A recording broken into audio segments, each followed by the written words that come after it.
అండి, ఎలా ఉన్నారు? అందరూ బాగున్నారా? నేనైతే చాలా బాగున్నాను. క్యాప్షన్ చూస్తేనే మీకు అర్థమైపోతుంది కదా, how to end the second source of income అనేసి. అంటే మనం సెకండ్ సోర్స్ని ఎలా అయితే ఇన్కమ్ని ఎలా గెయిన్ చేయొచ్చు అనేదండి. అంటే నేను ఎలా ఎర్న్ చేస్తాను అనేది ఫస్ట్ అయితే మీతో షేర్ చేసుకుంటాను. దాని తర్వాత మీరు ఎలా ఎర్న్ చేయాలనుకుంటున్నారైతే నాకు కమెంట్ సెక్షన్లో అయితే కమెంట్ చేయండి. ఫస్ట్ అయితే మన ఛానల్ ఎవరైనా కొత్తగా చూస్తున్నట్లయితే సబ్స్క్రైబ్ చేసుకోండి, లైక్ చేసి షేర్ చేస్తారంటే ఈ ఇన్ఫర్మేషన్ ఇంకొంతమందికి అయితే చేరుతుంది. అందరికీ ఇంట్లో ఉన్న ఆడవాళ్ళకైతే అనిపిస్తుంది కదా, ఇంట్లో ఖర్చులకి మనం కూడా కొంచెం హెల్ప్ చేస్తే బాగుంటుందనేసి. అలాంటి వాళ్ళకి కానివ్వండి, తర్వాత వాళ్ళ వస్తువులు నీడెడ్గా ఉన్న వస్తువుల్ని వాళ్ళు కొనుక్కోవాలన్నా కూడా ఇంకొకరిని అయితే అడుగుతుంటారు. ఇంకొకరిని అంటే ఫ్యామిలీ మెంబర్స్ని అయితే అడుగుతుంటారు కదా. అప్పుడు కొంచెం ఇబ్బందిగా ఫీల్ అవుతారు ఇచ్చేవాళ్ళు కానీ తీసుకునేవాళ్ళు కానీ. అది ఎప్పుడంటే కొన్ని రోజుల తర్వాత. ఫస్ట్లో అయితే బాగానే ఉంటుంది, అందరూ ఇస్తారు, అన్నీ తీసుకుంటారు, మనది అనే కొంచెం డిఫరెన్సియేషన్ అనేది ఉండదు, మంచిగా ఉంటుంది. కానీ కొన్ని రోజుల తర్వాత అది కూడా డిఫరెన్సియేషన్గా మారిపోతుంది.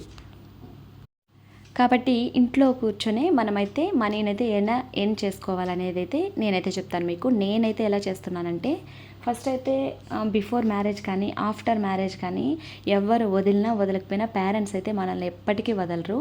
వాళ్ళైతే మనల్ని ఎప్పుడూ గమనిస్తూనే ఉంటారంటారు కదా, అలాగా మనల్ని ఎప్పుడు కేర్ చేస్తూనే ఉంటారు వాళ్ళు. అలాంటి వాళ్ళు ఉండడం అనేది మనకి చాలా అదృష్టం అని చెప్పాలి.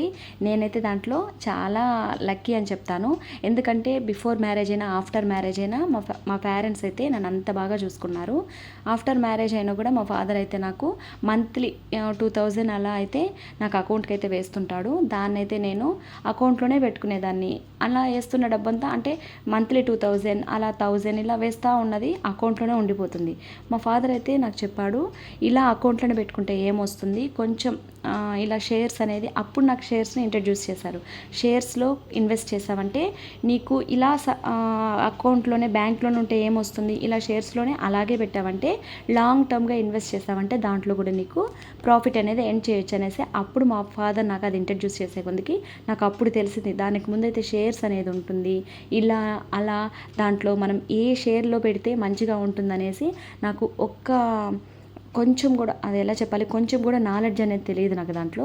మా ఫాదర్ చెప్పాకే నేను దాన్ని సెర్చ్ చేశాను, ఎలా షేర్స్ ఎలా ఇన్వెస్ట్ చేయాలి, ఏ షేర్స్లో మన మనీని ఇన్వెస్ట్ చేస్తే సేఫ్గా ఉంటుంది, దాని తర్వాత ఎంత మనీని ఏ షేర్ మీద పెట్టాలనేది కూడా నేను బాగా సెర్చ్ చేసి చూశాక నాకు అర్థమైంది. ఇలా బ్యాంక్లోనే పెట్టుకుంటే ఎక్కువ అమౌంట్ అయితే మనకు రాదు కదా, మనం ఎంత అమౌంట్ పెడతామో అంతే వస్తుంది.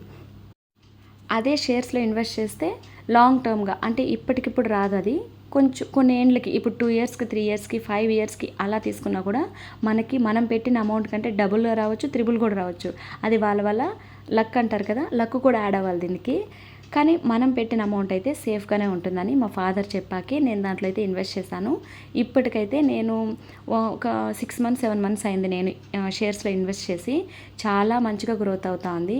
దీంట్లో మంచిగా ఉందైతే చెప్పలేము, ఎందుకంటే షేర్స్ అప్ అండ్ డౌన్ అవుతూ ఉంటాయి కదా, అలా ఉంటుంది. కానీ నేను పెట్టిన అమౌంట్కి అయితే ఇంకా తగ్గలేదు, చాలా మంచిగా ఉంటుంది దాంట్లో అయితే.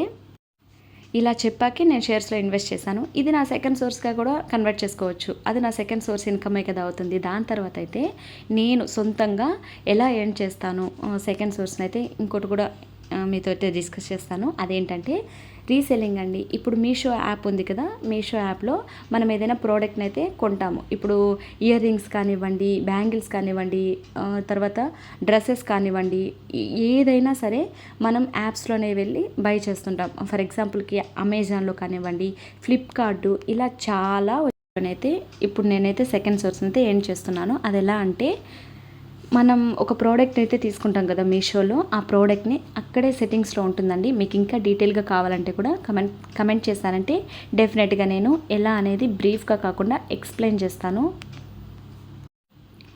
ఇక్కడైతే బ్రీఫ్గా చెప్తాను నేను మీకు. ఇంకా డీటెయిల్గా కావాలంటే కమెంట్ చేశారంటే నేను డీటెయిల్గా ఎక్స్ప్లెయిన్ చేస్తాను. ఇదైతే ఎలా రీసేల్ చేయాలనేసి. చాలా మంచిగా మనీ అయితే ఎర్న్ చేసుకోవచ్చండి. అంటే మనం పెట్టే అమౌంట్ మనకి రిటర్న్గా ఒక 10 రూపీస్ 20 రూపీస్ ఎక్స్ట్రా వస్తుంది. నేను ఒక వస్తువుకు చెప్తున్నాను, ఇలా మీరు ఒక రోజులో ఎన్ని రీసేలింగ్ చేస్తే అంత అమౌంట్ వస్తుంది. ఫర్ ఎగ్జాంపుల్కి అయితే మీరు ఇప్పుడు ఒక 50 రూపీస్కి ఒక వస్తువునైతే మీరు కొన్నారు, అది సేల్ చేస్తారు. సేల్ చేసిన దాన్ని మీరు ఒక 50 రూపీస్ కొన్నదాన్ని 50కే కాకుండా ఒక 60 రూపీస్కి 70 రూపీస్కే అంతే, అంతకు మించి ఎక్కువ పెట్టారంటే ఆ వస్తువుకి అంత వర్త్ అనేది ఉండదు. కాబట్టి చూసే వాళ్ళకే అర్థమైపోతుంది ఇది మరీ ఇంత ఎక్కువ రేట్ అనేసి మీ ప్రోడక్ట్ని అయితే వాళ్ళు కొనరు. కాబట్టి మీకే అనలైజ్ చేసుకోవాలి ఇది ఇంతకే ఉంటుంది వర్త్ అనేది. ఎవరైనా ఇప్పుడు అందరికీ అర్థమైపోతుంది ఒక వస్తువు బయట ఎంత అమ్ముతున్నారు, ఇక్కడ ఎంత అమ్ముతున్నారు, మరీ ఓవర్గా రేట్ అయితే పెట్టకూడదు. కాబట్టి మినిమంగా ఒక 10-20 రూపీస్ ఎక్స్ట్రా పెట్టుకుంటే మంచిగా మనకైతే ప్రాఫిట్ అయితే గెయిన్ చేయొచ్చు. ఒక 50 రూపీస్ ఉన్నదాన్ని 60కి పెట్టారు లేదా 70కి పెట్టారు, అది రీసెల్లింగ్లో వెళ్ళి మీరు కొన్న వస్తువునైతే దాంట్లో రీసెల్లింగ్లో సెట్ చేస్తారు. సెట్ చేశాక మీ ప్రోడక్ట్ని అయితే వాళ్ళు బై చేశారంటే డెఫినెట్గా మీకు 10 రూపీస్ ఎక్స్ట్రా వస్తుంది. అంటే మనకు 10 రూపీస్ అనేది ప్రాఫిట్ అక్కడ. అట్లా ఒక వస్తువే కాకుండా మీరు 10 వస్తువులు కొని తర్వాత రీసెల్లింగ్ పెట్టారంటే దానికి 10 రూపీస్ ఎక్స్ట్రా యాడ్ అవుతూ వస్తుంది. ఇలా తీసుకుంటే రోజుకి 110 రూపీస్ అనేది మీరు ప్రాఫిట్గా గెయిన్ చేయొచ్చు.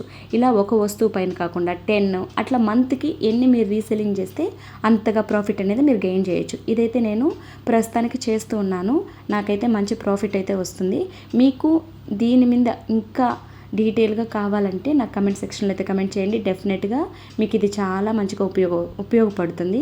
యూట్యూబ్స్లో చాలామంది చెప్తుంటారు కదా రీసెల్లింగ్ ప్రోడక్ట్స్ చేస్తే మంచిగా మనీ వస్తుందని. డెఫినెట్గా అదైతే కరెక్టేనండి. ఇది వాళ్ళ వీడియో. నా సెకండ్ సోర్స్ ఇన్కమ్ని అయితే నేను ఎలా గెయిన్ చేస్తానో మీతో అయితే షేర్ చేసుకున్నాను కదా. నా ఎక్స్పీరియన్స్ అయితే మీతో షేర్ చేసుకున్నా. ఇది ఎలా ఉంది, తర్వాత మీరేమి సెకండ్ సోర్స్గా తీసుకున్నారనేది కూడా కమెంట్ సెక్షన్లో కమెంట్ చేయండి. దాంట్లో ఐడియాస్ ఏదైనా మంచిగా ఉంటే డెఫినెట్గా నేను కూడా ట్రై చేస్తాను. ఇవాళ అయితే బ్రేక్ఫాస్ట్లోకి రాగి ఇడ్లీ చేసుకున్నాను. రాగి ఇడ్లీకి పప్పు అయితే చేసుకున్నాను. ఈ పప్పు అయితే రైస్లో కూడా బాగుంటుంది. కాబట్టి రాగి ఇడ్లీకి రైస్కి ఇదే పప్పు అయితే యూజ్ చేసుకుంటాను. ఇది వాళ్ళ వీడియో నచ్చినట్లయితే లైక్ చేయండి, షేర్ చేయండి, సబ్స్క్రైబ్ చేసుకోండి.